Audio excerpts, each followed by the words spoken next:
There was no public forum today, and there were no apologies, so I'd like to move that we confirm the agenda with no changes. Got a seconder? Thank you, Doug. Sorry, I did see your hand too late there, Jim. I didn't remember your name. I'd like to put the motion that we do that. All in favour, please say aye. Aye. Against? That's carried. Thank you. Now I'd just like to remind the members of the declaration of interest and ask, does anyone have any changes they'd like to declare?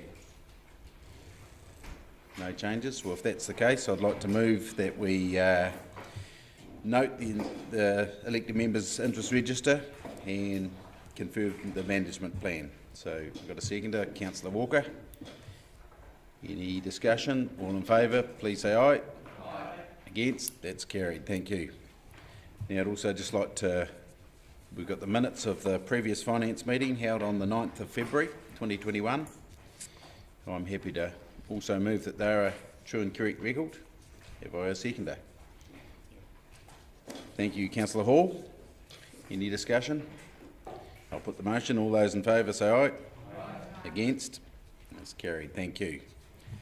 Now, the DCHL, Dunedin City Holdings, 6-month results to the 31st of December. Mr Cooper and Miss Adams, Gemma and Keith.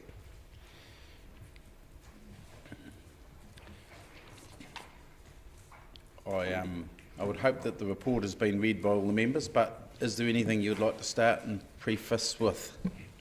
If I could just introduce the half-year reports briefly. Sorry, could you pull your mic a wee bit closer, Keith? So the interim reports should be viewed as very much progress updates. They're not audited and they don't reflect the seasonality which may or may not impact on some companies. So they're indicators and should be viewed as really just providing some comfort that we're on track against budget for the half year. The half-year results are broadly in line with budget projections, which is pleasing and helpful.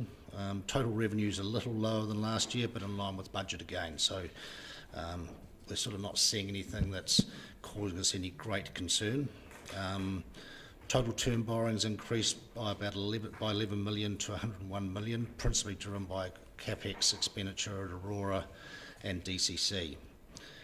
Group assets increased by 27 million over that same period. Delta's dividends in line with forecast. City Forest paid an extra 2 million, which was a catch-up for their holding back during the COVID period last year. So they've caught up with a total of 4 million. DIL is yet to pay a dividend and is probably unlikely in the current year. Low interest rates continue to have a favourable impact on the past year and currently. Otherwise, I'm happy to take any questions on the reports as supplied to you.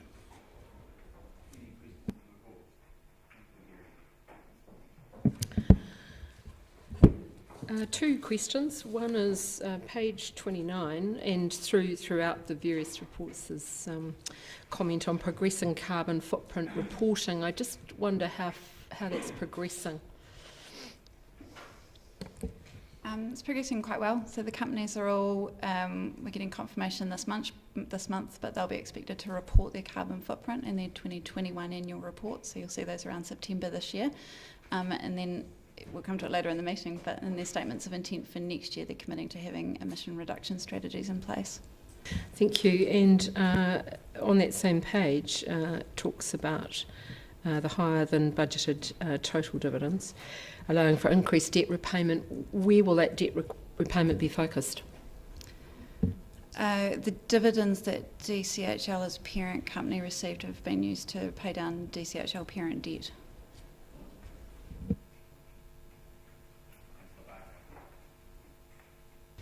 Thank you, Chair. I have a few questions. Just one around the alignment of the reporting. I mean, I was looking through all of the reporting. One of them had the airport had their budgetary figure in there for the 6 months, which is, I guess, challenging to understand when you're telling us that things are aligning with budgets, but we're not seeing that. We're seeing it comparing to last year. How can I put that into question? Could we expect to see more reporting against like the 6-month budgets for all of them? Or why is there one that's different from the others? The airport reporting is slightly different because it's an associate company and not a subsidiary. So the Local Government Act requires that 6 monthly and annual reports report on what an individual company put in their statement of intent, and the airport commits to slightly different reporting in its statement of intent from the other companies. So that explains the distinction for it from the rest of the group. We haven't historically put in kind of half-year budget figures in 6 monthly reports, so probably need to give some consideration as to what difficulties or opportunities that might provide. So my next question is around alignment of reporting as well, because we have 5 of the CCOs reporting on their statements of service, and then 4 of them not. And I see in the there's tables, and I think it's all of the upcoming statement of intent that they're all intending to report every 6 months on their statement of service. So is that something new that's being brought in for the other 4, or would we have expected to see that? I think we will expect them in their statements of intent to be committing to reporting against those. Every 6 months? Okay, so they didn't this time. Was it just an oversight, or is that a change that's going to happen? They should be reporting against those in their 6 monthly reports, and that's an ongoing conversation with them. Thank you. And my next question is just, when might we be expecting to see the report about Dunedin Railways? Next month. Thank you. I think that's all for the moment. Chair. My question is, when we're looking at these reports, there is no benchmarking against other same industries across New Zealand and how they're performing. And why I'm asking about, could we have benchmarks, or is it possible to have benchmarks? It's just to see a comparison about our performance. Is that a thing that we're looking at, or is something that we do? We've done a lot of that work in the background, and particularly when there's public information available and it's comparable. A big challenge for us is finding like-for-like companies is a bit challenging, but we've certainly done it in the case of Aurora. Delta's been challenging, Airport's been a bit easier, but again, they're all different, and you can quickly, as much as you get the comparisons, you find differences, and then you spend a lot of time explaining them away. So from a financial perspective, yeah, we could do it, but what conclusions we draw would be somewhat different, but we have done some of that work in the background. And in the background, having compared like for like, sort of, say, as a board or whatever, how are we performing, or what are the thoughts about how we're performing? I'd have to say it was relatively inconclusive, because you quickly migrated to they're different because they operate here, or they're different because they haven't got international flights. In the case of the airport, the nearest benchmark would have been Hawke's Bay Airport, but of course they don't have international flights there, whereas we did. So as soon as you get into it, it actually raises more questions than what it does answer. I would say on balance though, there was nothing that gave us big red lights that said we're totally at odds with somebody that's almost comparable. Particularly in the Aurora's case, there's a lot of data available from the regulators there, and we're in the bunch, if you like. Okay, thank you. Councillor Vandervis, sorry. Thank you. Back to the Dunedin Airport, I understand the reason why we obviously have decreases in revenue. It says that some of these decreases have been offset by reduction in staff costs. Have we still got the absurdly high number of fire safety personnel that were required for an international airport, or have we been able to do something about that? We have got less fire staff now because we're not currently running international services. If we were to resume international services, we would get back to having to meet the regulators' requirements for the number of fire staff. And is that 23 from memory? It sounds familiar, but very large number. Yeah. What are we down to now? I think we dropped 3 staff off the top of my head. So there's still 20 staff Yep. who, under the new regulations, aren't allowed to do anything else the way they used to, but have to do. Correct.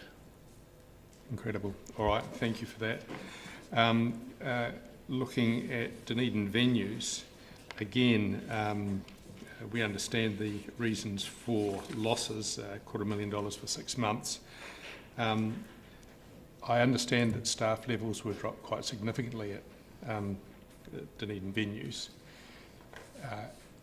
Have we still got a situation where we have a lot of staff that don't really have anything to do, or have we got full utilisation of staff? I keep getting unofficial complaints that there are a number of Dunedin venue staff really who go to work and watch videos because there's nothing to do.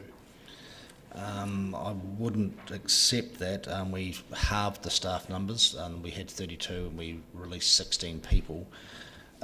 Currently, they are being challenged by, aside from when we do have various levels of lockdowns, they are being challenged about keeping up with their workload, and I know they've actually had to have some temp staff from time to time to keep up with it, as opposed to rehiring people beyond the current 16. So okay, so they're getting some temp staff in on those occasions yeah. where they do actually need somebody. Agreed. But there is still quite a bit for them to do in the meantime between these increasingly rare gigs. The numbers of events they've had and scheduled has surprised them, to be fair, and us, and there's sort of a good rebound outside of these periodic lockdowns. We have good rebound of activities in Dunedin. And $250,000 loss for 6 months. We're anticipating something similar for the next 6 months. Not expecting anything to change. We're not going to have any return of concerts. We will have rugby matches back. We won't have an international rugby match within the June quarter, within the final period, but we will. We believe we're going to be allocated one post the June period. So, to answer your question, I would suggest it's going to be better than the first half, but it won't return it to profit. Okay, thank you for that. I appreciate the candour. Councillor O'Malley. Thank you, Mr. Chair. My question is to the 6-month cash flow for Dunedin Railways on page 134. It says 651,000 receipts from customers as income. So is that the trial or not? No, there was a continued kind of wash up of creditors and some other bits and pieces that continued to flow through after it was put into hibernation. Oh, so we don't know which of the two components there then? There won't be any receipt. In this period, it only goes to 31 December and the train trial only started on the 20th. So at most, there would only be the revenue from I knew it hadn't, I didn't realise it had been going that short by the 30th. So it'd only be very little train revenue in well, those, then any more in those questions numbers. are moot. Okay, thank you. Councillor Walker. Thank you, Mr. Chair. Thank you for the report. So I think I've got 3 questions.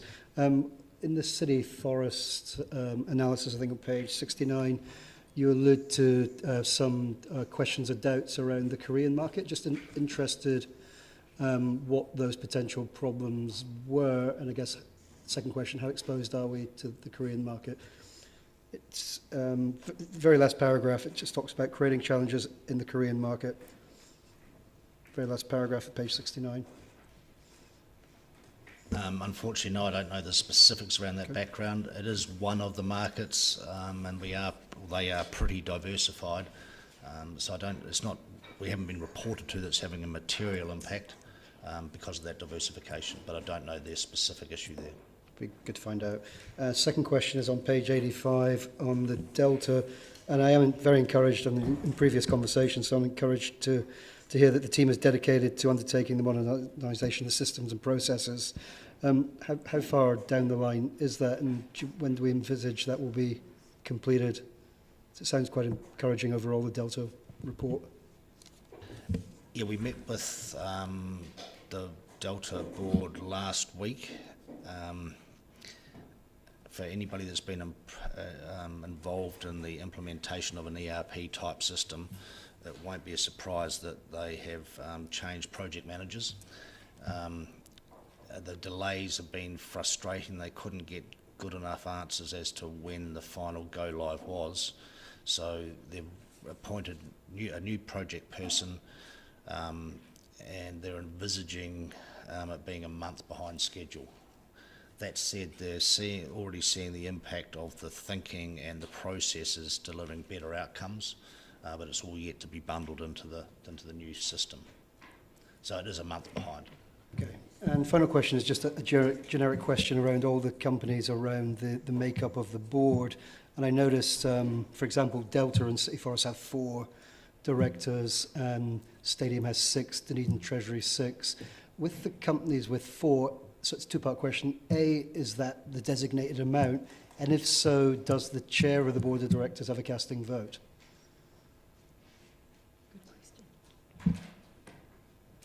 I can't answer the question. I should be able to with the casting vote. I'm not aware that they do, but we'll check that. And the size of those boards, they've been deemed to be adequate. I think you said the stadium had 6, it only has... Yeah, that's because the DCHL board stands in those boards, so it's just really because we do it, essentially. I guess the reason my question was, it's do you think it's quite... I always consider the number 4 worrisome when it comes to voting. Do you perceive that as a problem, particularly if there is a casting vote element? I take your point. Okay. From the discussions we have with those boards, they're largely consensus-driven boards, and I would doubt it occurs very often they have to vote. But we'll certainly check about whether there is a casting vote. Yeah. Councillor Raddick. Thank you. I've just got a couple of curiosity questions about Delta, because it seems to be a steadily improving situation, and in fact the whole council-controlled organisations seem to be tightening up and getting better. So congratulations and thank you for the comprehensive report. Delta in fact tending to specialise as an electricity distribution service company? No, and to be fair, they're not really a distribution. They're a service provider to electricity distributors. So they're building the capability for Aurora and for a number of other power distributors. They're certainly trying to balance that against other work, whether it's Green Park work or whatever. So I would say they're operating within a relatively narrow band of utilities for councils, as opposed to some of the more extreme undertakings or activities they embarked on in previous years. Yes. And so what, do you have an idea of what percentage of their work, of their turnover comes from electricity distribution services to lines companies and such? Yeah, it's around 40% is doing that type of work, and 60% is on whether it be green space or other activities. Okay, well, that's probably outweighs the other elements of work in terms of specialisation. But so is there a plan to, because they're going as far as Nelson, they're doing Queenstown and so forth, so is there a plan to expand into Christchurch with that specific area of specialisation and other cities around the South Island, such as Timaru, Ashburton and so on? I was just curious. The sector appears from our line of questioning, which is on a similar vein to yours, it's quite strongly relationship driven, and often the service provider has been there for a long time, and the opportunity arises for a newcomer when there's been a breakdown in the relationship or some sort of events. So they look at additional work based on the opportunity, the surety of adding value to their business as opposed to just growing for the sake of growing. But it's often been the case that some entities are very much just price testing the market, and intel within the sector would say that they're actually not going to shift. So in that case, Delta hasn't been participating, just tendering at will. I know, I think it's a good initiative. Generally, profitability is to be found in niches. Thank you. Worship, your question. Thank you. Thank you, Mr. Chairman. I have a couple of questions around Delta 2, and one is both on page 2 of their report, 85 of our agenda, where it refers to COVID-19 has continued throughout the first half of the financial year, no surprise, and has in part affected some of Delta's supply chains, which equally shouldn't be a surprise, but I'm interested to get a sense of how significant that disruption is in terms of how it's being felt by them. From what we understand, it hasn't impacted on their ability to undertake work. They've just had to be more diligent about some forward planning and making sure they've got the raw materials or products that they require in advance. So it's a trickle-down effect from the work they're doing with Aurora. Aurora's improved quite dramatically their ability to forecast jobs, which has enabled Delta to pre-plan, which has enabled them to pre-order. So it hasn't, I think it's taken up more time in terms of their ordering, but it hasn't actually stopped them doing work. Because the disruption can be mitigated by different systems. Yeah, and it's been disruptive, but it hasn't stopped them. Right. And just secondly, there's a figure, and I don't expect an answer here, and I guess it speaks to Councillor Elder's earlier point around making direct comparisons, but the total recordable injury frequency rate, 4.48 per 200,000 hours worked, I have no idea how good or not that is. Is there any way that we can get a sense of, and it's, we've got a comparison to last year for this company, but how do we get a sense of whether that's good or not? Yeah, following the previous workshop briefing we had, we've undertaken to start drawing out some of that benchmarking across the group and externally, so you'll get that information in due course. Great, thank you. Councillor Wiley. Thank you, Mr. Chairman. Mr. Cooper, just looking at Dunedin City Treasury and in reference to pages 1, 12, 13, 15 and 17, I take it on page 117 we look at the term borrowings increasing from 739 million to 801 million, so a 62 million increase. And yet we look on page 115, the interest and fees dropped from down by 600,000 K. So I take it that then talks about the reduction in interest rates, and which will lead me into my second question. Keith? Oh, sorry, yes it will. It's not a direct comparison, of course, because it's been going up. So we've got more debt, and of course we've still got some of the old debt there. So don't try to compute the current 0.7 with the previous rate, because we're still hanging on to some 7% debt. But it's the tracking of... It's the tracking, yeah. Which leads me to my question around when I look under the review of operations. It talks about funding reduction from 3.36% to 2.75% over the 6-month period as wholesale interest rates have continued to fall. And then it goes on to talk about with a new 50 million 3-year term note at 0.36%, and then it talks about a 60 million 6-year medium term note with a coupon rate of 6.76%. So obviously there is some very sharp financing going on. Yes, and I just, for sake of clarity, I'd note that these are the coupon rates. Then there's the cost of hedging often will increase the actual cost we pay for the funds. So there's a coupon rate, and then there's the all-up hedged cost. So what would be roughly the all-up? So for the 6-year, 60 million? We'll let you know. I'd rather not guess it. Okay. We'll report back on that. But still, I'd rather you didn't too. It doesn't double it, put it that way. No. And I look at and recall the concerns we'd had in the past about how funding was put in place and the term of funding, and making sure that there was a regular review, and tranches would be for 3 to 6 years. But looking at the current financing market and bond market, would it not be a sensible decision to actually say increasing to a maybe 10, 15, 20-year bond, because money will never really be cheaper?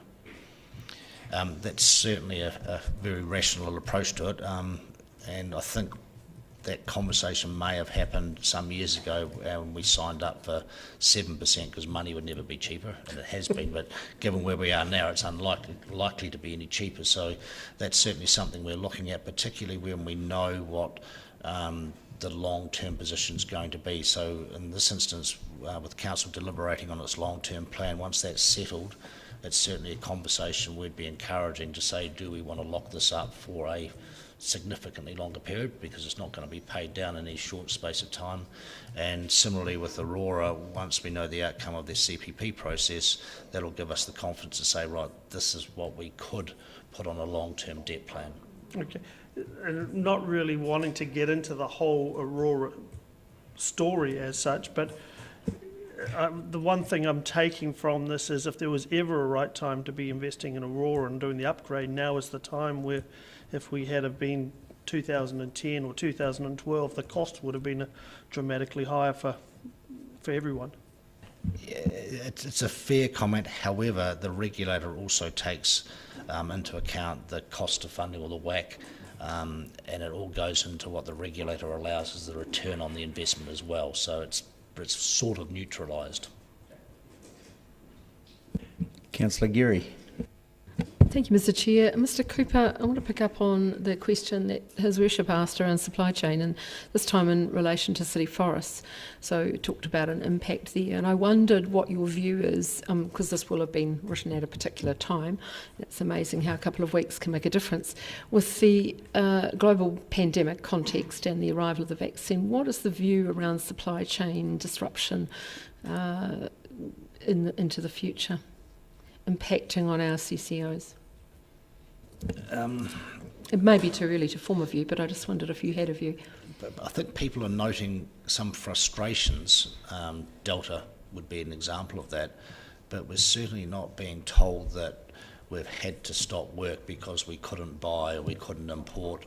That hasn't hit that sort of quantum or point in time, probably because a lot of the work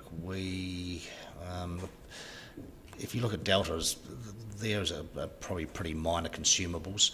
It's probably Aurora via the contracts in terms of chunky hunks of electricity delivery machinery.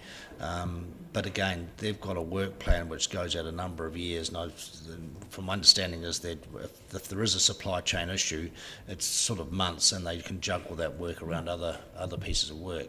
So we're not sensing it as being a showstopper. It's probably more of a frustration. Thank you. And I had two other questions. One was around the living wage, and I noted that it was noted in some of the reports that there was progress on that, and some of the companies are paying the living wage. It wasn't quite as clear in other of the reports. What is your perspective on that, on progress? Across the group, it comes down to Delta is the company that has still got employees below the living wage, which we're currently working on between council and the company on how we move forward on that. But the other companies have all met that criteria, and they virtually all had done previously anyway.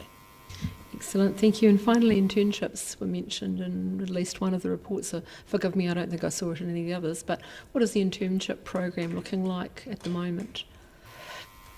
These are for the director internship Directors, program. yes. Yeah, so we've got, each company has an intern. They're currently halfway through their terms, concludes end of this year. June, sorry, yeah, so we're coming up to the conclusion of the 18-month program, and then we'd roll it over again. Councillor Elder. Thank you, Chair. Just a couple more questions. There is a note in the Delta one about 500,000, 1% lower than the same period last year.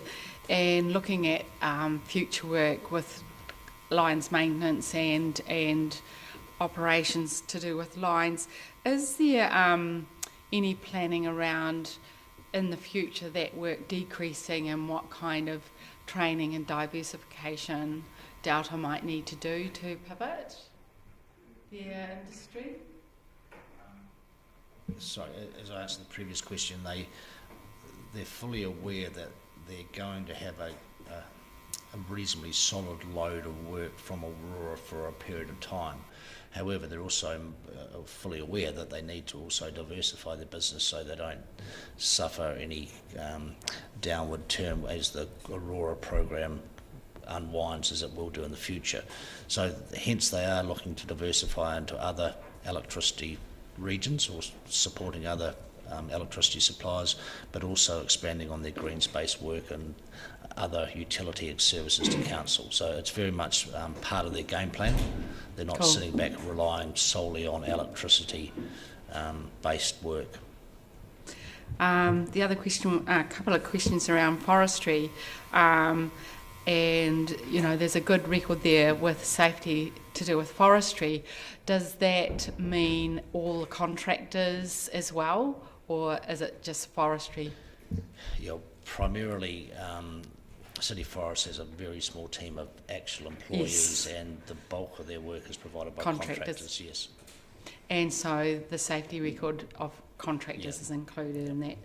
And again, just looking at the future and government settings on forestry, in particular exotic versus native, is there any consideration of the future being also native? I mean, I saw on TV bottles of honey, Manuka honey, selling for $2,000 in Harrods in London, and just the idea that City Forest would consider the future and native forestry being part of that future and what they might do. I think to the contrary, their focus and their breeding programs on rootstock for pine trees has been on how they can generate seedlings that will grow faster, and their business model is very much focused around on traditional pine. On exotic. Exotic, yeah. Cool, thank you. Just wonder, noting that this is a report for the 6 months, if we could keep our questions focused on the report. Now, Councillor Lafiso.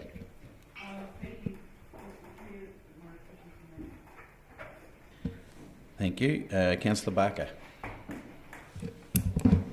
Thank you, Chair. I have a question on page 150 where it's talking about Dunedin Stadium, and there's uncertainties around the CapEx budget. It says in the performance targets achieved, number 3, around the asset maintenance is compliant with the asset management schedules in progress. It says timing differences have occurred and no capital expenditure has been occurred for the year to date, and it's uncertain whether the budgeted capital expenditure will still occur. So I just wonder what that capital expenditure is for and why it might not occur. So, and part of the asset management plan, the whole stadium and the components thereof were assessed when we originally put the plan in place. Part of that new thinking in asset management is to also have a continual reassessment program. So whilst in the original asset management plan we may have had something due for replacement in 2020, when they came and reassessed it in 2020, it was deemed to be suitable for another period of time, and it would be reassessed in perhaps 2 or 3 years. So there was a range of things upon reassessment. Of course, we were 10 years down the track. Based on the maintenance plan, the stadium's in a far better shape than what was originally envisaged in terms of deterioration of some of those assets. The sound system was another issue, and we can't actually acquire, based on a series of advice we received, we actually can't improve what we've currently got, bearing in mind that various entertainment acts bring their own system. So in terms of a PA system, yes, it was due for replacement, it was budgeted to be done, but we actually weren't going to achieve anything other than spend the money. So hence we've deferred a lot of the replacement just because we don't need to spend the money in the current periods. Councillor Houlihan. Thank you, Chair. Just a couple of questions, actually, back to one that Councillor Barker raised earlier around 4 of the CCOs not reporting in the 6-monthly time frame.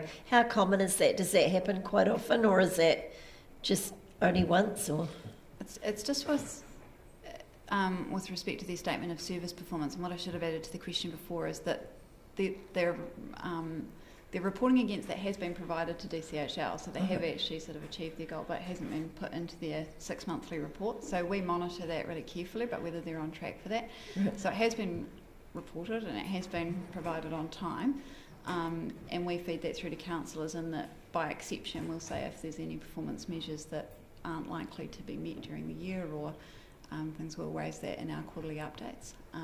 But that's the status. We don't have an issue with timeliness or so it doesn't ring any alarm bells for you. You know, there's no alarm bells. We don't need to worry about that fact. No, we put quite a bit of monitoring into those companies on whether they're performing their own performance targets. In fact, they didn't. So they have reported it's incorrect. Yep. Okay. Thank you. And around the that was quite a while ago, wasn't it? What was that for?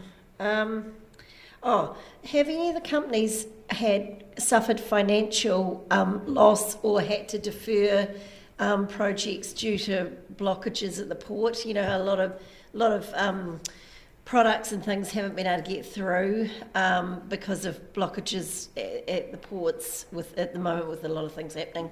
Are any of the CCOs being affected by that? No, I think the simple answer is not to any great extent. I think there's a level of frustration, but no work's been lost or there's been no stoppages caused by it. Okay, that's great. And just around carbon, the council's targets for carbon zero in 2030, are the CCOs going to be aiming to meet those goals as well? And if so, are they on track for that? They've just gone through the exercise of preparing their first carbon footprint, so they're really assembling their baseline data of what emissions they produce, and that will also give them a sense of how reducible those are. From there, they'll be able to set emissions reduction strategies, and it'll be a topic for conversation as we start getting those footprints in. We haven't seen them yet, but there will be some companies, you can imagine, like, for example, if Dunedin Railways keeps running, it's difficult to swap out of those kind of things. So if there's a question of can every individual company become carbon neutral, by 2030 that would be a challenge. But once we get that baseline data in, we can look more at what the whole group picture looks like and how much of the reduction of the emissions are controllable. Thank you. So at the moment, have any of the CCOs indicated it could be a challenge? That's probably almost a question next next item, meeting, statements of intent. All right. Thank you. Yeah. There's no other questions. So, Councillor Wiley signified a happiness to move, but I just had a couple of questions. Keith, when you have a stable of companies that you're looking over, do you... I can't help noticing that it's an extremely strong balance sheet from very, very low debt with City Forests. And I guess if it was me, I'd want to put that company and make it work harder. But I also understand that there are other companies in the stable at the moment that are probably not in such a strong position. So do you have any comments on that? Is that something that you... is it happy to see virtually a debt-free company? Sorry. That's subject to a bit of work. We're having a capital structure review done of City Forest for that very reason. So it could well be we report back in due course that we are going to alter the capital structure of that to give it to stop it being perceived as having a lazy balance sheet. To answer your point, making it work harder. So that's work in progress? Yes. Yep. Oh, thank you very much. The other thing I just noticed in the Delta, we seem to be receiving well, some of the newer councillors won't remember, but there was a long existing debt to a subdivision in Yaldhurst, and a few years ago we made a decision to go into a deal with another company, and it seems that that debt is being repaid at a good rate. Yeah, we've had a further advance payment made 2 weeks ago, so currently we're quite materially ahead of the original payment plan, which was set to finish in 2024. So right now we're materially ahead of the plan. And do you expect that that could be completed? Is it? I mean, if everything goes well up there, is it your expectation that that will be paid prior to 2024 now? Possibly, but it could also, there could be some we may have a bulk of it well in advance, but the residual may drag on to the 2024 date. It's probably just too early to say. Yep. They are certainly ahead of the sale process. Settlements are happening pretty promptly, so it's anecdotally it's going substantially better than the original plan. Yeah, I suspect the original plan was probably conservative as well. And just the other question, I was wondering, when we, much as it would be a noble idea to have everyone on living wage, the likes of companies like Delta that do have a lot of people relying on perhaps, they're lower wage jobs, a lot of them, as opposed to, say, for example, electrical engineers at Aurora that'll be higher paid jobs. Is there a concern that by enforcing a living wage we actually make those companies less competitive when they're tendering, and therefore actually risk not being able to stay in parts of that business and just have to look for the higher paid jobs? The issue for us is that if we're tendering for utility style work, green space work, which is generally the key area, and the other parties not demanding a living wage environment. So we'll clearly be off-suited in that. However, it's becoming a bit clearer now that many councils that we deal with have also invoked a requirement for contractors to have a living wage. So the playing field may be getting levelled out there, but otherwise we do run the risk that we'll be uncompetitive if the tenderer is not requiring living wage. Yep, okay, thank you. The other risk, of course, we have with it is that if it causes relativity issues with other employees within the company, so it doesn't necessarily just impact on the living wage personnel, it could have a relativity impact across the organisation. Yep. So, yeah, the relativity of other people. Yep, okay, I understand that. Councillor O'Malley. I'll just follow the question up now. Would that be the case, presumably, only if a whole heap of the people in that company were near or below the living wage? Because presumably moving someone from minimum wage to living wage wouldn't have much effect on the CEO's salary. So you know that there's a continuing effect band there.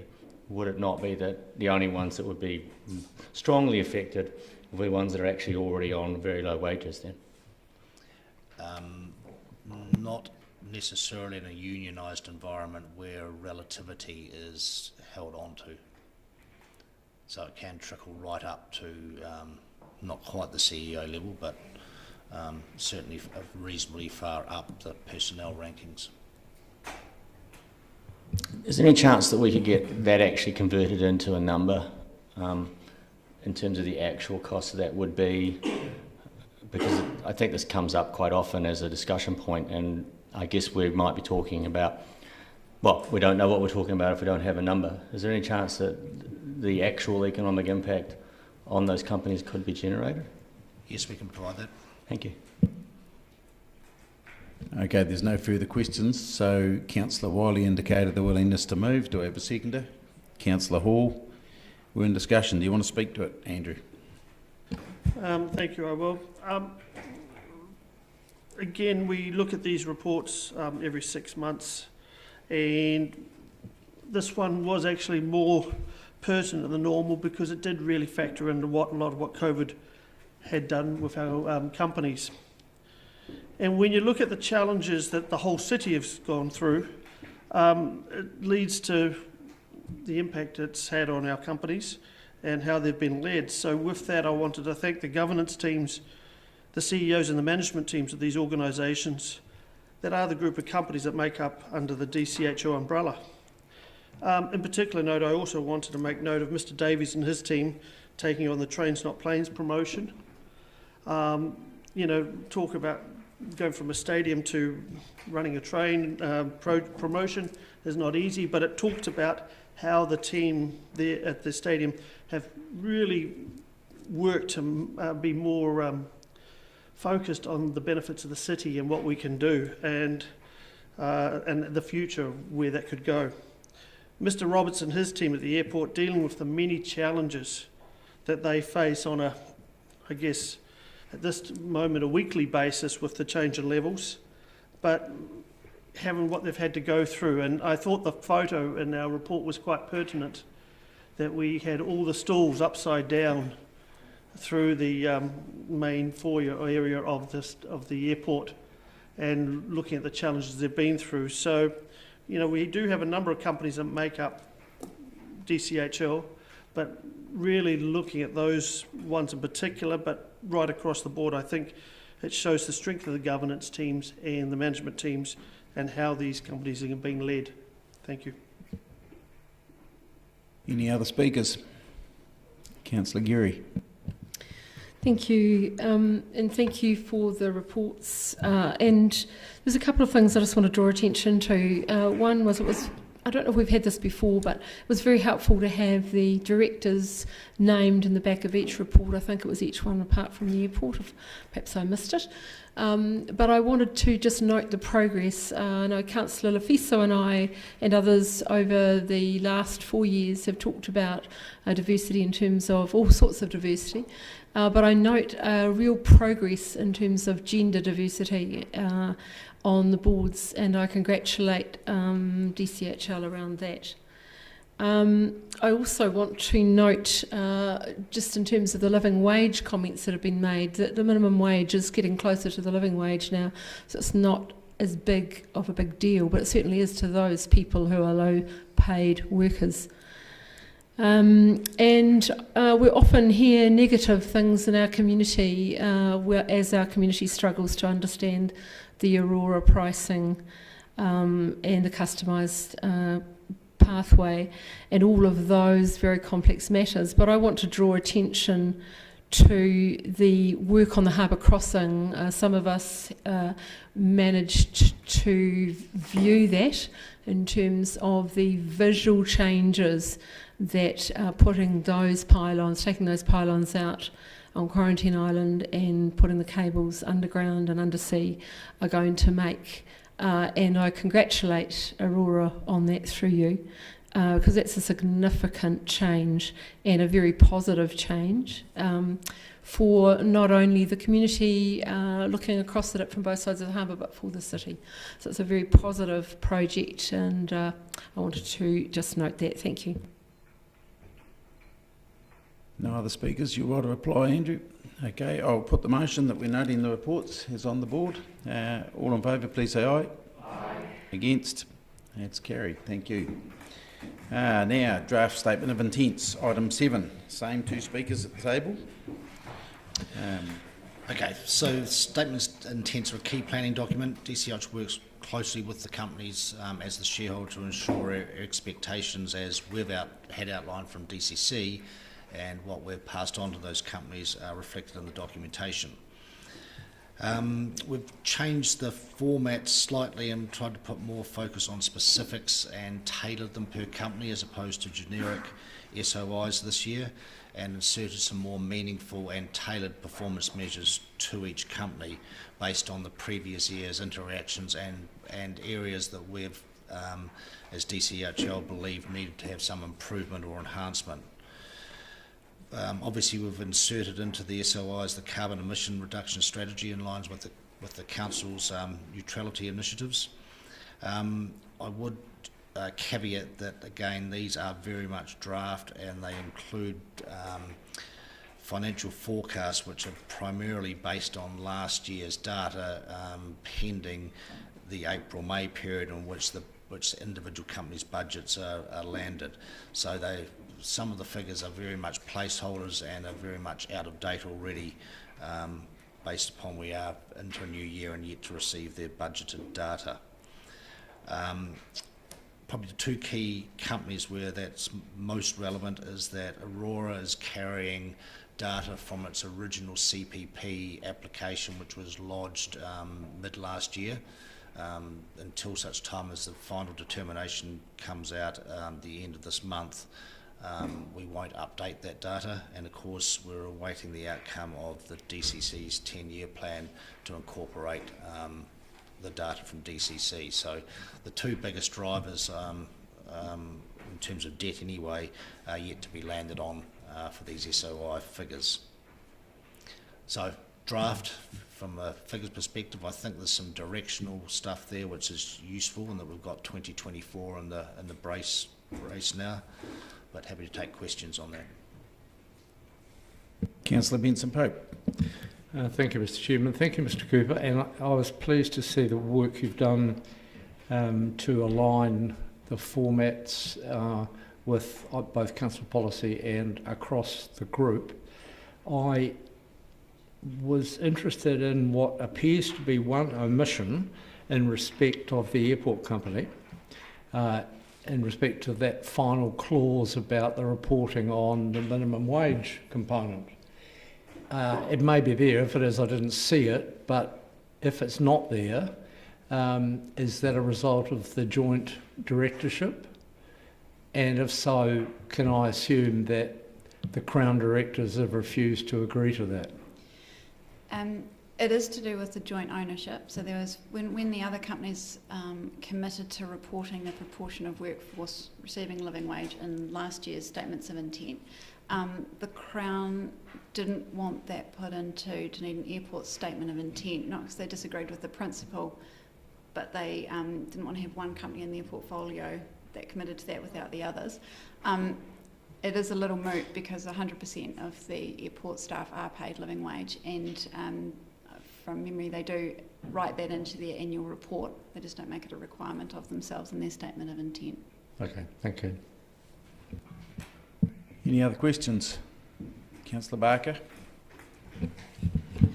I have two questions. I'm just confirming that this is on page 170, that elected members will be asked to provide email feedback to the Acting General Manager, Finance. So I'm just trying to understand the process around that. So we would just make suggestions via email, would that be correct? And how does that process work? I see it's going to come back to Council after that.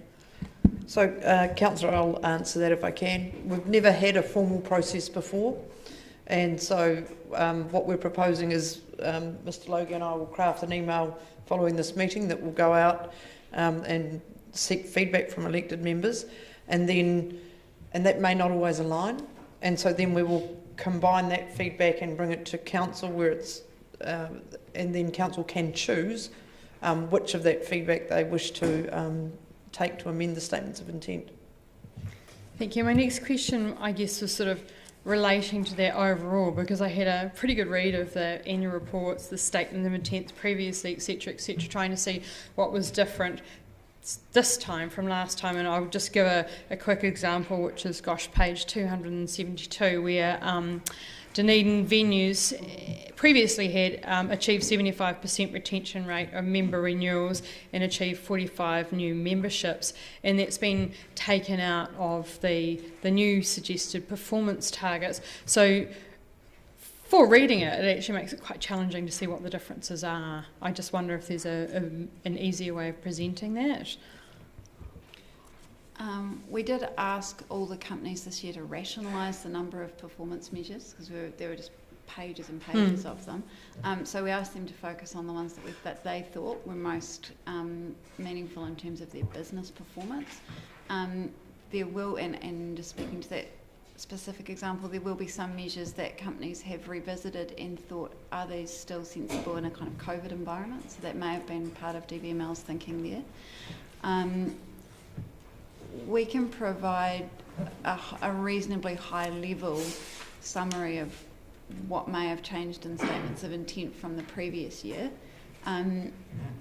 but taking that right down to the level of detail and sort of trying to track every last bit would probably be pretty cumbersome, but we can provide an overview. Yeah, I'm asking for that because obviously council has had years of putting input into the statement of intent, and sometimes things might fall out that we as council might consider to be important, and we might not necessarily be aware of it if we're not burrowing back through. So that's why it would be great to just have a summary page of changes that have been put in here rather than us having to... Yeah, we can do that. Or, I would comment, DCHL runs a fairly robust review of the statements of intent, comparing them with the letters of expectation that council write that set those expectations out, and we've certainly from the previous 3 or 4 years have ensured that any changes requested by council in previous years have remained. Okay, thank you. Councillor Walker. Yeah, thank you. It's going to be a well-worn question from me, but I'm not going to let it go. Page 273, and I don't want to pick on Dunedin venue specifically, and it's something I've brought up before, and the question is asked in the context of the recent announcement by the International Olympic Committee, which has pledged to eradicate single-use plastics from its events, including World Rugby, which of course uses a stadium. So it goes to, the question is basically at the top of page 273, where we quite rightly, and glad to see, we pledge to be a positive contributor to Dunedin City's community and be environmentally responsible. My question again, because I've asked you this before, are these just words in a statement of intent, or are we at long last going to try and do something about the swathes of single-use plastic that are left after stadium events? So we did have a discussion with DVML about this probably this time last year when you raised the question. Compass, who provide their services, provide the cups, so that's part of their contractual arrangements. They, right now, this time last year, I'll preface that, there's still no economically alternative to the plastic cup. So if we were to adopt something other than that, or instruct the caterers that we wanted to use some more environmentally friendly product that's going to have a cost impost on either the stadium or on the consumer buying the product. So that could be a philosophical question we need to deal with at some point, but it's going to cost somebody more right now. Okay, so a follow-up question to that is, of course, I understand business, I understand costs, but is there going to be any effort by us to work it as a circular cost? Because I am assuming, I guess quite rightly, that the residual plastic of the cheap cups that save costs will be a cost to us by ending up in our landfills. So the question is, are we going to work it as a circular integrated cost rather than an on-site one-off cost? Let us take your feedback away again, and we'll report back, because it's a fair point, and it's something that the stadium is very conscious of as well. So yeah, let us report back to you on it again. I know what I'd rather get hit on the head with anyway, but Councillor Vandervis. Is it the case that DCHL maintains a 10-year forward forecast of approximately where the companies are going? Yes, we do, based on the data that we get, obviously. How valuable that is somewhat moot, given 10 years is a long time in any business cycle, but yes, we do have that view, okay. Particularly around debt. Yes, that's where I was getting to. Aurora borrowed, I think, by the look of it, another $38 million this year, and I'm wondering if you have had any indication of what level of debt they intend to peak at and when they are going to start paying some of it back. That data was all embraced in the CPP application, which did go out 10 years, albeit the CPP was only relevant for, well, it was 3 and now it's 5-year period, but this data sets were all there. From memory, they peak out in 2029, but I would caveat that those numbers that far out are very hazy indeed.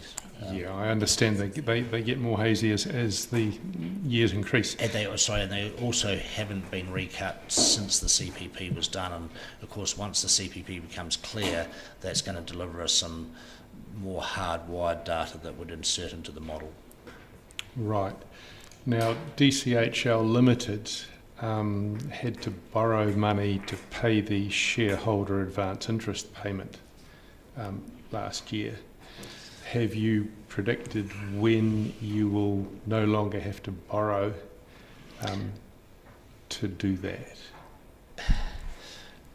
What's the anticipation? Yeah, it was a very small portion because we did have dividends, but it wasn't. We fell slightly short of the total interest payment we did make. However, given in the current year we've had a catch up from City Forests on their dividend, if you want to put it all back in its places, over a 2-year period we haven't borrowed the money. So you could classify it as more of a timing issue than purely. We didn't borrow so we could pay a dividend, pay the interest. We borrowed so we met our obligations. And bearing in mind the interest is an obligation as opposed to a dividend, is more about a choice to declare a dividend. So the interest that we pay DCC is an obligation on the business.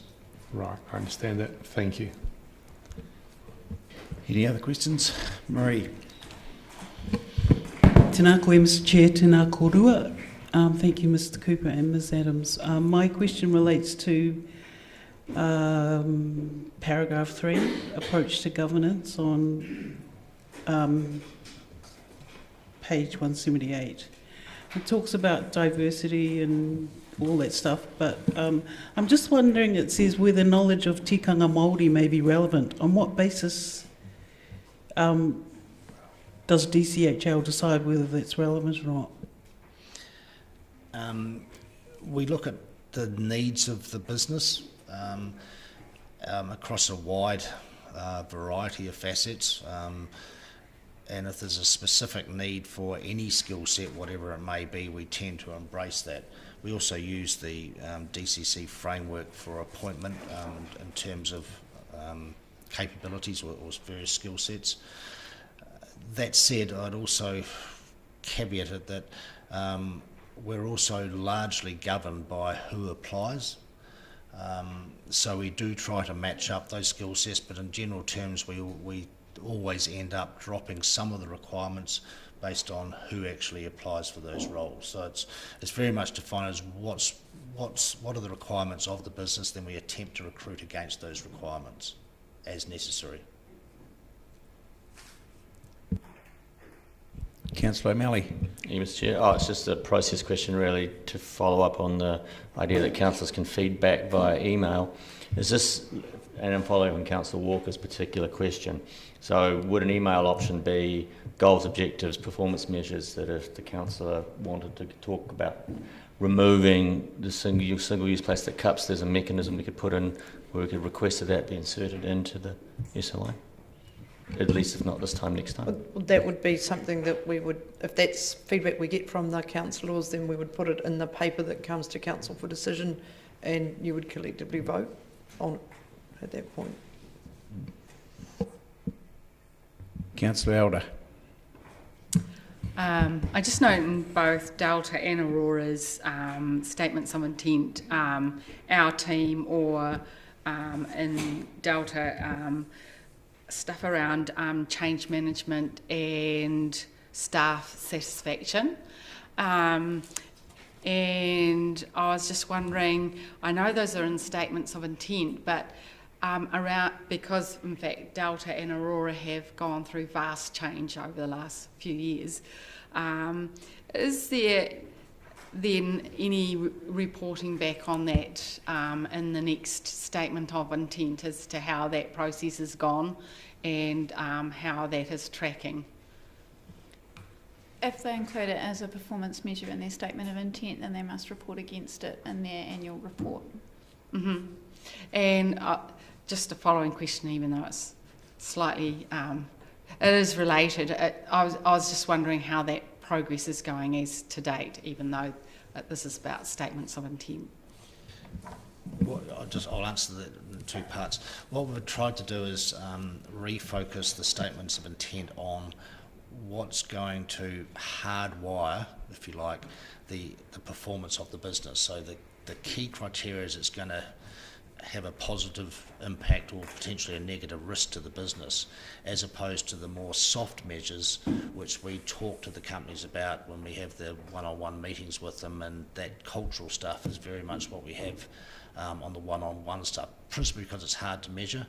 And yes, we all accept it's going to impact on the business, but it's not a hardwire impact, and it's more of a long-term soft measure. So we as DCHL, when we do talk to the companies, it sort of falls into the same as health and safety. It's all that health and well-being of their people. We like to sort of see the colour whites of their eyes when they're telling us about what they're doing and how it's going, as opposed to letting it slip through on a documented process. So the statements of intent require some of that, but there's other soft work going in the background. Yeah, we have it's more of a discussion we have with the companies when we meet with them. What are their people processes going like? What's the feeling? Tell us about your staff engagement surveys, that sort of discussion we have with them. So to answer your question about Delta, they continue to improve. And that is, you can actually see the alignment with their cultural engagement is actually aligned with the business improvement, financial business improvement. Now, I just want to check with Councillor Wiley. Did you indicate a question? No, sorry, I just sort of saw a movement. Okay, is there any other questions? Okay, would someone like to move the report? Councillor O'Malley, I'm happy to second it. Well, that'll be fine. Do you want to speak to it? Okay, the only thing I'd just like to say, just remind you all that if you do have anything you want feedback, it's by the end of this month, so feedback before the 31st of this month, if that's okay. So that's all I want to say. No other speakers? I'll put the motion. All those in favour? Aye. Against? That's carried. Thank you very much, Keith and Gemma.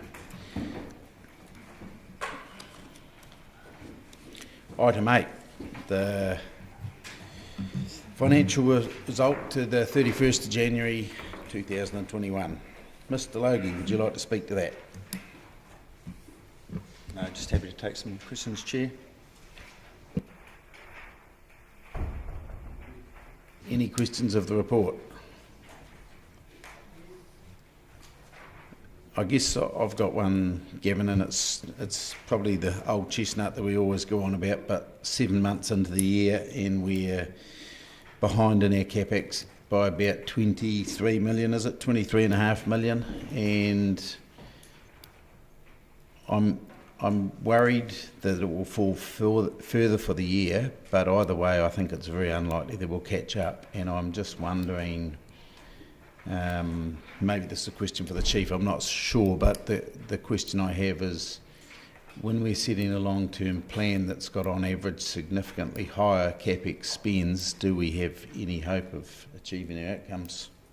So if the councillors remember, with the long-term plan papers, we did signal that delivery of the capital program was challenging and that we would be coming back following submissions to deliberations with potential changes to the timing and the scope of some of those capital works, and we're doing that work at the minute. But as it currently stands, there's $151 million from memory in year one of the long-term plan, and that does not appear to be deliverable at this point, just given that we're going to hit, 100 this year, Mr Logie? It's fair to say the chestnut hasn't got any better in February. Yeah. So, yeah, we're looking around between 90 and 95 million deliverable this year. And so we are really working hard on that, and part of that is the decision we've made to bring the PMO back in-house and to focus it a little bit differently. So, but that will just take a little bit of time. So there will be some changes, likely in timing in the 10-year plan budgets. The overall quantum mightn't change, but it may still take us a year or two to ramp up to the level of spend we want. I don't want to take away from the size of the job, but certainly when we were doing the Peninsula Connection and which it's not whether it's I have an important value on it, but once you get started on a job like that, it is very easy just to deliver the rock and flatten it out and charge a huge bill every month. It seems to be a concern. It's more when we're designing, for example, pipelines, underground stuff, working through the process, and even George Street, we're still behind where we said we'd be. And George Street, we've already got some thoughts about how that might be able to be changed in terms of the program delivery, but that's a conversation that will be done another meeting. Yeah, in a different medium. But the challenge is getting the, as you say, the plans in place, because once you've got the crews out there delivering, it's reasonably straightforward. But it's that all of the pre-work. Now, and we're just trying to unpick what we need to do organisationally to get that planning work done. I'm not convinced it's necessarily more staff, and so we're just working through what is required. Thank you. Yep. Councillor O'Malley. I mean, it is kind of like a dead horse we keep flogging, but I do think it needs to be. The black line, the previous year, that's the actual from the previous year, I assume, on that. So we're quite literally tracking right on top of it at the moment, yeah. Which means that we've not had any increase in capital spend execution, at least from the previous year, but look at it. Well, as of now, to date.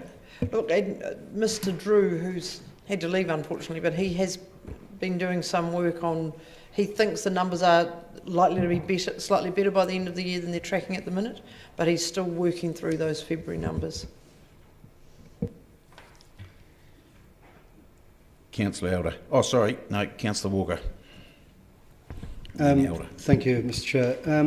I guess it's just around the Waipori Fund details on page 292, and I guess quite rightly over the last year or so, been patting ourselves on the back vis-a-vis the performance of the Waipori Fund. The question is, would it be fair to expect, just in the light of recent, first time for a long time, the long-term bond yield rates have increased, which surprising everyone, would it not be fair to ascertain from that perhaps equities, particularly in New Zealand, are going to face some headwinds as they have done in a fairly poor and dismal past month? And I guess for us, looking at our holdings, which I've been given access to once a while ago, very highly loaded in those perceived safer stocks like energy stocks, which are taking quite a fair battering at the moment. So that's the first question, yeah, and any comments above and beyond? So we've just had a look at the draft numbers for the end of February, and certainly the Waipori Fund has taken a hit, both on the interest rate coupons, obviously affecting the value of those bonds, but also the equity market has taken a hit. We obviously had the same thing last year, and that was obviously a result of the imminent threat of COVID. Whether the market's correct or not, it's unclear at this stage. So obviously we're due to get a quarterly report from the Waipori Fund for the 31st of March. We've also got the SIPO, which is the Statement of Performance Objectives, which we'll bring into Council at a future meeting. So that might be an opportunity where we can have a chat about that.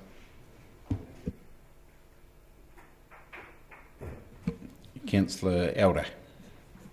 Oh, it's just related to the capital expenditure, and we're at 93 at the moment. And I was just wondering, is that, I mean, we had COVID-19 and delivery was a bit tricky in the past year, so does that take account of that?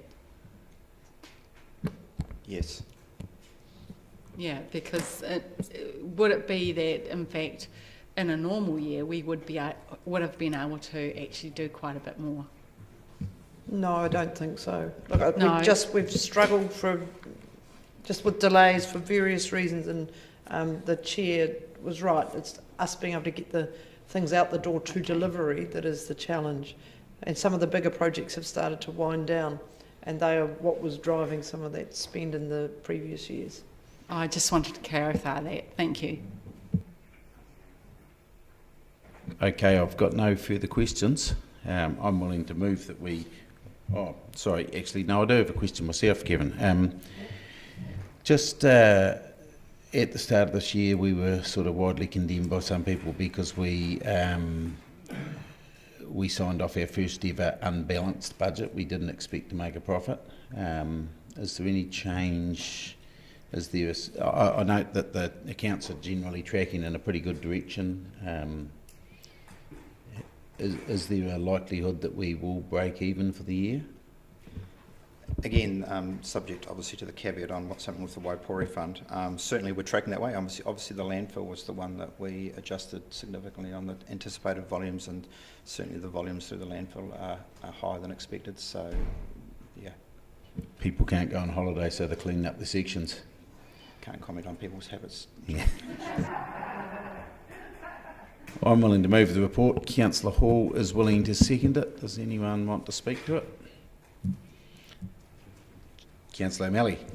I know it almost becomes a secondary activity, but the capital expenditure line is something that I think we need to start taking pretty seriously, because we have a huge amount of dependence in the delivery of the 10-year plan on our ability to deliver capital budgets. And I just hope this doesn't get misreported in the ODT as capital council plans on spending all its capital budget, I think was the last headline it was when I brought this up. It's more a case of, and I hear the CEO, and I am confident that there is work going on there, but it may even need to be, from a governance perspective, that we get a report back at some point on the progress of how that's happening, because this is at least the second year that third year I think, that we've delivered below our capital budget expectations. Should employ my children, Sandy. They can spend money. Yeah. Any other speakers? I will put the motion. All those in favour say aye. Aye. Against? That's carried. Now, I'd just like to say that any items for consideration by the Chair? Okay, well, if that's the case, I will declare this meeting open, and there will be closed. I didn't think I'd put a foot out of place until then either. Now, we will have a briefing that will start in about 15 minutes just in this room. So thank you very much for your attendance, and please wait round. Thank you.